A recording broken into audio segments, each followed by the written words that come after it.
Hey, friends, welcome to another episode of the show. I'm Joe. Hold on. Before we get into this, I need everybody to hear this. Uniondale High School, Long Island, has produced a number of really like celebrity type celebrities, right? Shirley Ralph, Buster Rhymes. There's probably a few others. And my guest today is the superintendent of that district, a school that is like 99% students of color, uh, that spends $5,000 less per pupil than the district maybe next door. And in the last 3 years, she has pushed that school's graduation rate above the New York State average. All rise. Dr. Monique Darrisaw-Akil, welcome to the show, my friend.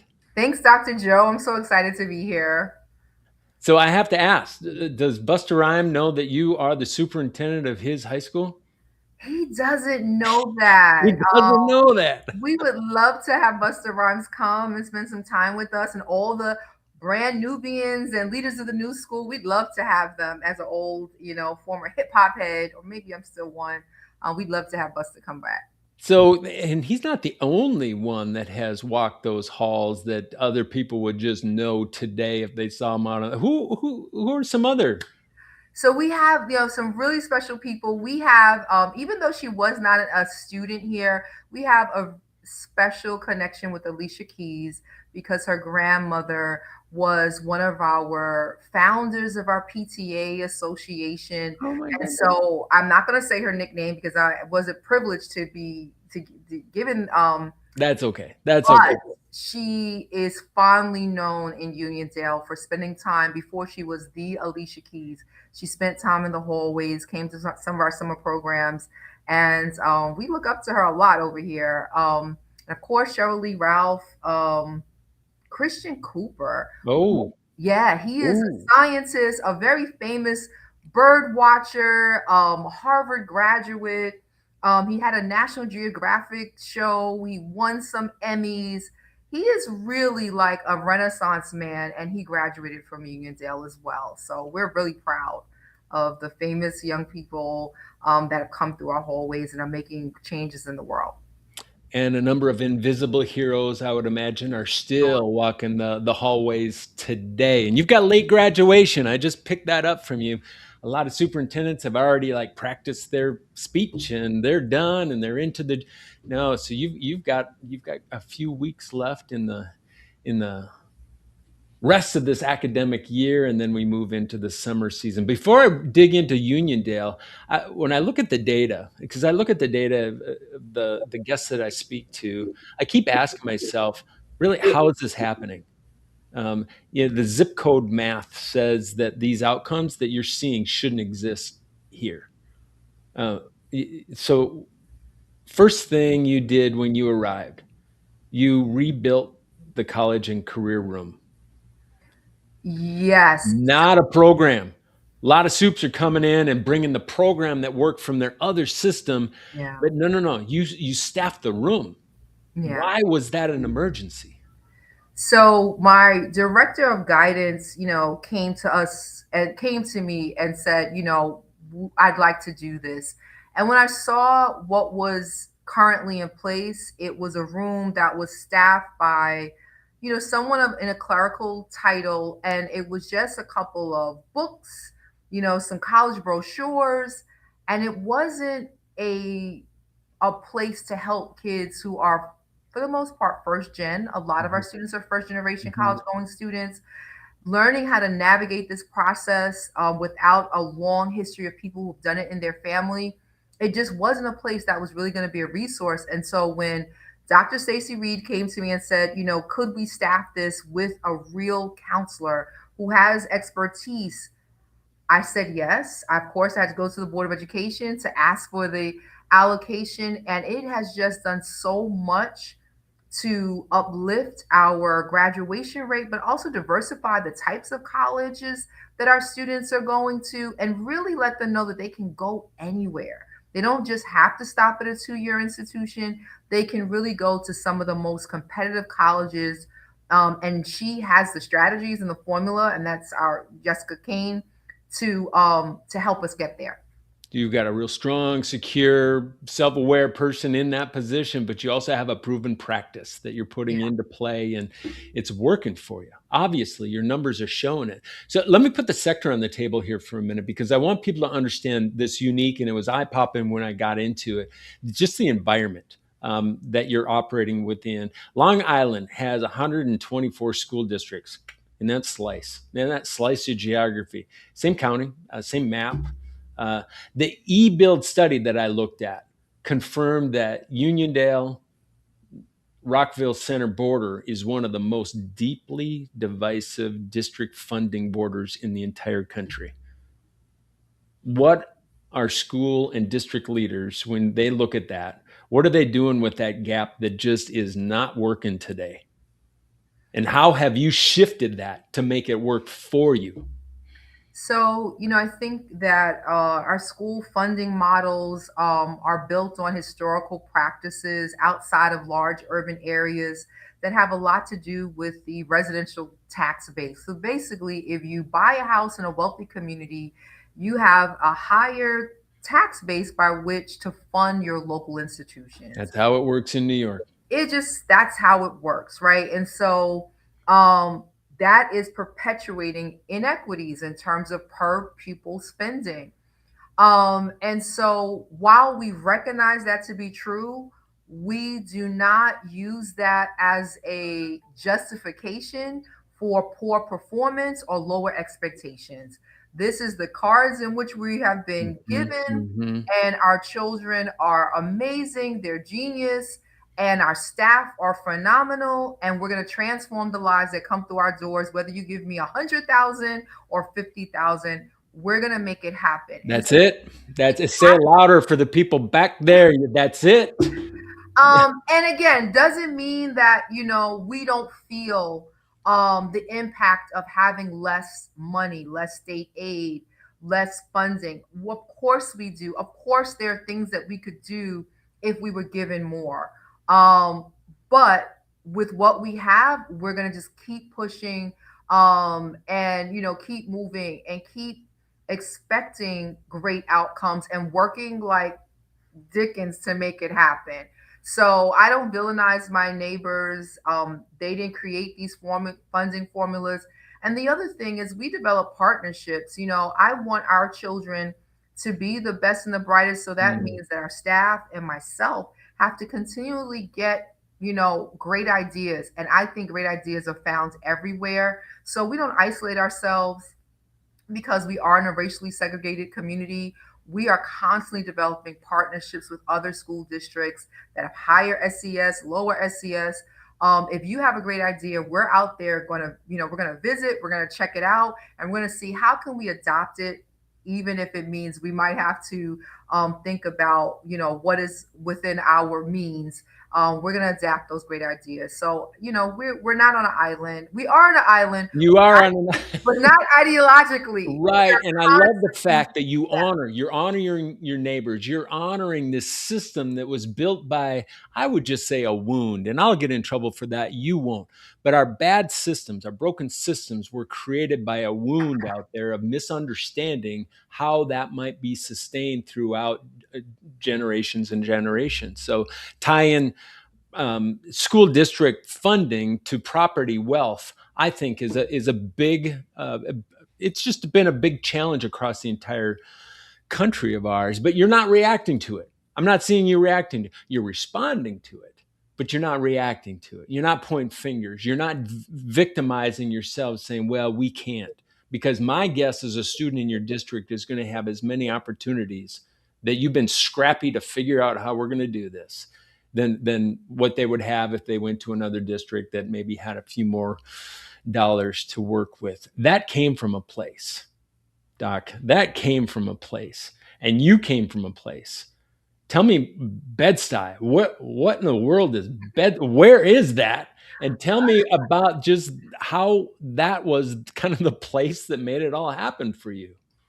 So it starts before Bedford-Stuyvesant. My dad grew up in a segregated part of Florida, so I think this idea of Mm. race and class and property and all those things always intersect in my leadership. I'm very cognizant of it.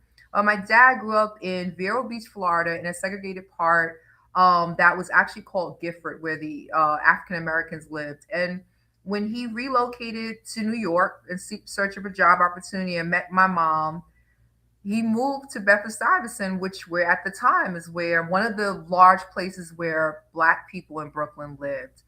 And so he grew up under the idea that, of course, you send your child to neighborhood school because it's our neighborhood school. But in New York City, there was this large, kind of matrix of trying to get your kids, through this gaming system to Mm. better schools, whatever that means. But better usually meant more proximity to wealth and whiteness. So you tested through the gifted programs to get your children into better schools. And that's something that initially he didn't really understand because you just go to neighborhood school. You don't think that the neighborhood school won't prepare your children. And even though I benefited from, gifted programs, I was always struck by the idea that my dad had.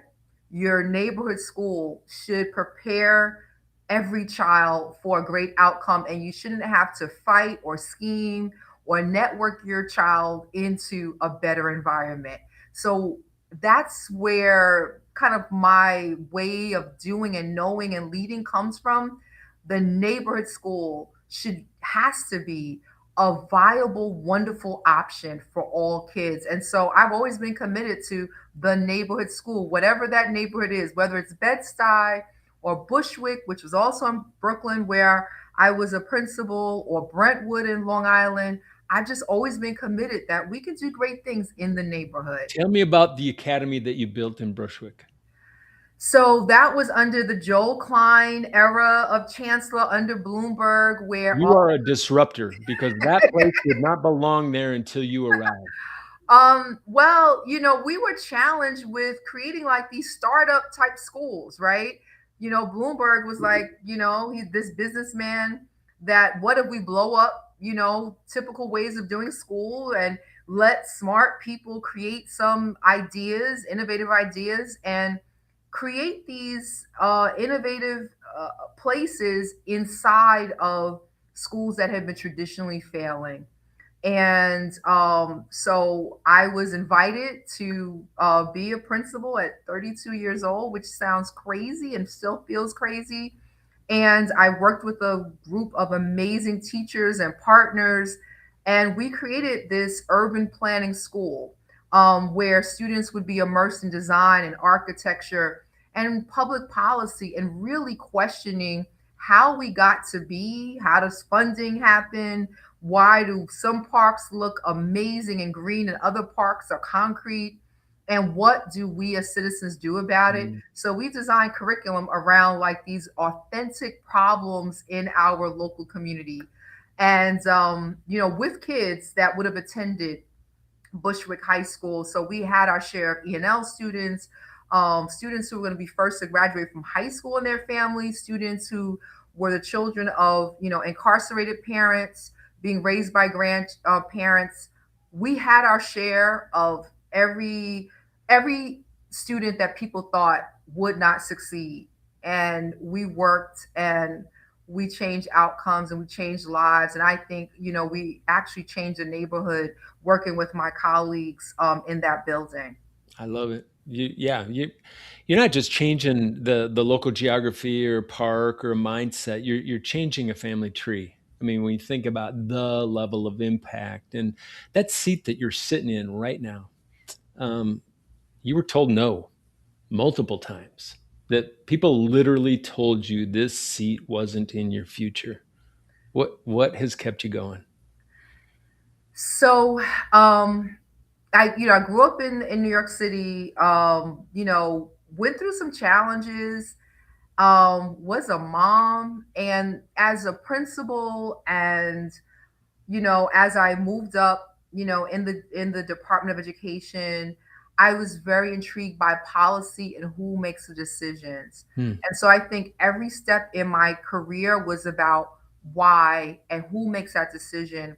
And the closer I got to seeing like who was, behind the curtain, who was the Wizard of Oz, I saw more and more that there was a lack of representation at those top decision making levels, and I was committed to diversifying that decision making and being a part of the decision making.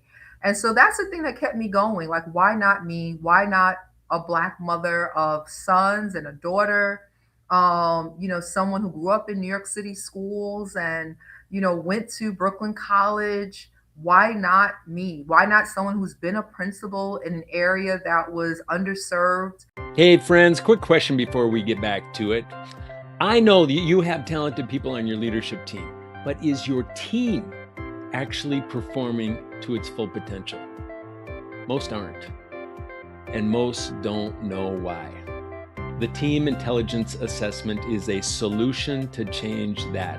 Find out where your team stands at higherperformancegroup.com. Go to find your starting point to get started today, or click the QR code in the screen right here. All right, back to the show. That had to face some significant challenges, but was able to overcome and create good outcomes, great outcomes for those students. Like, why not me? And that's why I didn't give up. So I will say, I don't know, the number 7 is very significant in lots of different faiths. Right. But I was denied. I applied for superintendency for 7 years. 7 years of getting all the way up to the final round and being told, you're awesome, but we're going in another direction. 7 years of crying and questioning whether or not I was good enough. What is it about me that people don't see me as the chief executive officer of a school district? Even questioning, my appearance. Am I looking presidential enough? Am I You looking? can second guess yourself all day long. Yeah, not But you know anymore. what? You overcame 7. You overcame 7, and there's a new story of chapter 8. And Yes, I can't wait to talk to you about what's going on in 9, and then hearing about 10. But here's the thing: a lot of leaders, I was a 29-year-old principal. I had no business. right. I mean, I probably still had some non-permanent teeth that were just like, what in the? I didn't know even what I didn't know. And you walk into those places and you have to honestly just like work through I don't belong here. I do not belong, because it's just going through your head. And I think every leader is on that journey to some extent of, I don't belong here. Now act like I belong here, to I belong here. When was that juncture between act like you belong here and now, because I can tell it's resolute, you belong here? When was that, and what really called that up in you? So, I attribute some of it to my faith, for sure. I think you have to have an inner resolve, even when you're told no and it's discouraging. And after you get up, through the moment of like eating ice cream, that was my go to, self soothing.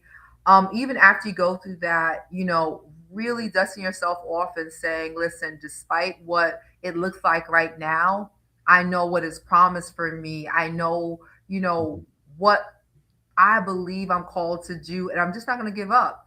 And understanding that that period of denial really could be protection. And when I think about some of the places where I was denied, and at the time it felt like this is the perfect spot for me. I know that I was really, saved for the what I think has been the perfect There's always more going on than decision what for we me. understand in the Yeah. journey. Yeah. And just surrounding myself with people who encourage me.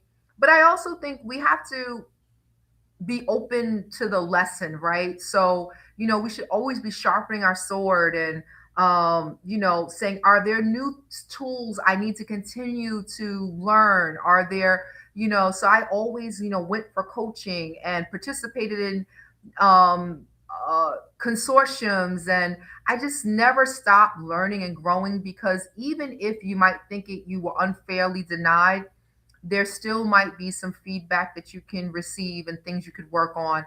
And so I always just kept that open-ended attitude. I'm never done learning. There's always someone who could teach me something. I'm still Right. actively being coached. I will, until the day I retire, I will always find a way to be in a coaching situation because I think that's what helps me grow. And so I think having that attitude allowed me to, recover even in the moments when I initially felt like maybe for 2 seconds I didn't belong here. There's a heart set that I'm picking up, but there's also a mindset. That heart set that says, I've got a passion, I've got a calling, I'm supposed to be here at some point, so I must persist. But then that mindset that can almost has to tell that 3.5 pounds of mass between your ears at times what truth is, because there's a lot of lies that you can tell yourself of, well, maybe we can talk ourselves. The smarter we get, the better excuses we have for not overcoming our obstacles. That's what I believe. So you're doing victory laps today, and I can just tell you're doing victory laps. And I have to just be honest with you. As I look at your data, I want to just double tap on this, and then we'll close it up. But most equity work in K-12, it produces a strategic plan and maybe a new job title for someone. Some professional development days that you put in the calendar. That's, from my experience, that's what you're going to see. And the graduation rates, they don't budge. They stay the same. So when I see Uniondale, 79 to 91 in 3 years, AP enrollments busting up, ESL graduation is up a number of points. I need to understand what is actually different, not the mission statement. What is moving first? So we have a strong team. And one of the things that I will take credit for is, smoker focus. That is a core value for me as well as a leadership strategy. I don't always have the answers, but once we collectively, my leaders, the teachers, the board, students that I listen to, I meet with them. Once we decide these are the things we need to do to move the agenda, then we focus, we lock in, and we drill down and we think about what do we need to do to get from here to what our desired vision is. And with that focus means that we have to say no. It's almost like a marriage. A marriage is forsaking all others. When you Mm. focus in on a goal, you have to forsake everything else that might feel good, that might be a legacy project, might have been things that everyone's done forever, and say nope, because that's going to take us away from the things that we're really, really intentional about achieving. And constant tracking and monitoring and making everything public, even our mistakes. You're not afraid of just putting some yuck. That's Yeah, yucky. so we survey our students once a year. We share it. We share it in a board meeting. We share it with students and parents. We ask questions like, does the school feel welcoming? Did you feel challenged? Do you feel like we're really preparing you? And our leaders track that data, that year over year. What are we doing to change it? If 70% of the kids said, yeah, it feels welcoming, well, where are the other 30% and why? Mhm. So we share it. We open it up. So there's a community conversation and hopefully community accountability around our goals. And so, if you ask most, families, if you ask our board members, if you ask our leaders, they can all pretty much tell you what are the things we're working on this year, what are the things we're working on next year. So I agreed with what you said, Dr. Joe. A strategic plan that's a pretty document that's on your website and is in your drawer means nothing. Amen. It's only the focused, intentional actions that make it live and breathe. That is where you get the results. Mm. So is what you're building at Uniondale, is that a national model? Or is it too specific really to export? I think there are certain things that definitely are, replicable. The work that we've done around our advanced placement, the work that we've done around closing the gaps for our multilingual lingual learners. The chronic absenteeism, we were Whew. cited across Long Island as reducing chronic absenteeism, where across the country those rates are continuing post pandemic to rise, and we're nowhere near where we want to be. But our principals have just driven the bus and thought so creatively about how can they partner instead of penalizing families, because if Yes. a 5-year-old is late or absent, you can't punish the 5-year-old. You have to educate the family about Yeah. what this So true. means. And So true. and our principals, and a shout out to the Uniondale principals. Guys, I love you. I respect you so much. They have really been so thoughtful about partnering with families around attendance. And because of that thoughtful work, we have moved the needle in reducing chronic absenteeism. So there are lots of things that are replicable nationally, and some of the things don't even cost money. I shouldn't say that because we need money. We need money. Anybody out there, hit me up. An unpaid advertisement. We could sponsor this thing and have it all flow through to Uniondale. Come We on. love that. We're But hanging by the some of phones the right things now. they've done don't cost anything. The Yeah. principal being outside every day, greeting their children, talking to families in the car, having signs outside that says, "You're 5 minutes late. That means you've missed this part of the reading lesson." Things like that. Parents have responded to. So it's not only about money. It's not about a program. Our attendance strategy is there's no program that we purchased. It's really about the adults, the social workers, the counselors, the teachers, the direct contact, and changing our attitude from penalizing kids and families to partnering and educating and facilitating conversations that say, we care about you.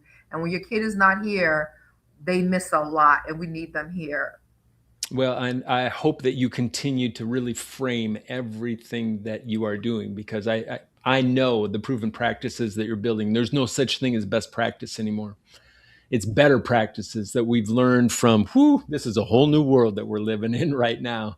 So I so appreciate you staying focused. I still so appreciate you building a team. I so appreciate you staying coherent to just the scoping and sequencing of what needs to be done for your students to persist and go places that they probably don't even believe that they could go to. So yeah, we're going to wrap up the regular interview here. Now it's lightning round time. We're going to see if that super human that we all just heard from is actually a real human. Okay. So the first question, is there a quote that you live by? So the quote I used to live by is, "Service is the rent you pay for living." And I still embrace it and love it. But Dr. Joe, I am rethinking sacrificial service, and thinking that we all deserve rest and balance in our lives and health. And so I'm kind of interrogating my own feelings around service, but I definitely am a person who believes in service. Believe it too. Believe it too. What's the worst leadership observation you've ever seen in your career? I saw a superintendent enter the district with a lot of preconceived notions about who the people were without actually getting to meet the people, and just never taking the time to appreciate the work that had been done, but trying to come in with an entire brand new strategy without building on the success that was already there. So Malcolm Gladwell talks about finding the bright spots. I Hmm. saw a superintendent come in without identifying one bright spot. It did not go well. People did not feel respected, appreciated, or nor heard. And so I learned, like, don't go in like that. Well, let's turn the tables then. What's the best leadership advice that you've actually used? So one of the superintendents I worked for, Rich Lochner, former superintendent in Brentwood, Shout out. was boots on the ground. He had a motorcycle and drove around the neighborhood. And I don't have a motorcycle, but what he taught me, he knew people. He would bring cookies to the senior citizen center. He taught me that leadership was more than just a title. It was really being in community in authentic ways, in jeans on a weekend, but really investing in that community and being a part of the family and the fabric, and it's something that just stuck with me. Shout out. How about an unpopular opinion that you would defend today? I Um, love that little laugh. Here it comes, folks. Here it comes. Besides the fact that I knew the Knicks would all eventually be where they are right now. Besides that, Oh boy. I think that so in some places people define equity in ways that are about culture and climate and only in terms of in race, and I define equity in terms of all those things, a culturally sustaining educational model that prepares our students for a rigorous education. And sometimes I've seen that people think it's either or, and for me, it's both and. So it's being the warm demander, it's challenging our students, it's holding sometimes ridiculously high expectations for students and giving them the scaffold and supports that they need to meet them. And so I don't know how unpopular it is, but I think that when we get both of those things, we get a world class education for all children, regardless of their background, family makeup, SES. They can do it, but they need the supports. Speaking of world class, Brooklyn slice or Long Island slice? Brooklyn all the way, for sure. Say no more. Something you changed your mind about recently? Hmm. Uh, I think I'll go back to that. You have to give it everything, every waking moment. You have to be all in. Just grind. Just Grind, gotta that grind it grind out. culture, and I'm Yeah. still living it. I am really trying to say no a little bit more and It's reserve not a little sustainable. peace. Folks, it's not sustainable. Yeah, and we're just raised to, like you get to these jobs because you're the hardest worker. And I'm just trying to But it leads to this. There's a free advertisement. It leads to that. yeah, save a little bit for yourself. That's There what it I'm is. changing my mind about. How about one decision you make 10 times over? Being a superintendent. For real. For real. It's the hardest thing I've ever done. It's all consuming. It has challenged me and stretched me in ways I never thought possible, but it's the most rewarding, besides being a high school principal, Mm. legacy work that I would do over and over again. If you weren't doing the work, what would you be doing? I'd be writing and mentoring and coaching our young people for free without a title nor a time clock. I'm going to be that old lady that shows up at the library with her one little kid working on their social studies homework project. Like I would do that, but definitely spend more time writing, That's who you are. sharing That's who ideas. you are. How about a word, short phrase for Uniondale's future? Can I do a rap song, Dr. Joe? Only if I can beatbox it. So DJ Khaled had this song, I'm all the way up, we're all the way up. And Come on, girl. we're going there, Let's go there. still just we continue to rise. We're all the way up. Nothing can stop us. We're all the way up. Mm. What a fitting just way to punctuate this amazing exchange today. I always look for that one little morsel. If there's just kind of that universal big idea that I pull from an interview, and here it is. It's that zip code ceiling. You just taught us all to have the courage to release our fear and blow through that zip code ceiling. That operating assumption that you're born, where you're born determines all the rest of it. Your dreams, your destination. I think it's a villain in every story of public education, to be honest with you. And it's taken way too many people out. So I so appreciate you standing tall and being a modeled example that inspires the way for all of us, to ensure that we walk with that level of posture and resolute attention to staying focused and working through the journey of I don't belong here to I'm going to act like I belong here to I belong here. So that's what I'm pulling from this exchange here, Dr. Monique. And if there's one last word of encouragement that you'd give to an aspiring superintendent out there that doesn't believe that position is actually the privilege that you say it is, come on, one last word. Don't give up. Don't give up. I think it's the most important job in the country. Yeah. If people want to learn more about your system, where do they go? so I'm very active on LinkedIn. So I would say, follow me on LinkedIn, connect with me, inbox me. I'm also She on. posts every single day, folks. She's like a motion film. You just click, click, click, click, click. So I'm much. also on Instagram and our district website, and we're our district, Uniondale K-12. You could also find us on, Instagram, Facebook, and LinkedIn. Follow us, be a part of the Uniondale success story. That's the show, folks. Keep your dukes up. Thank you again. Peace. Thank you.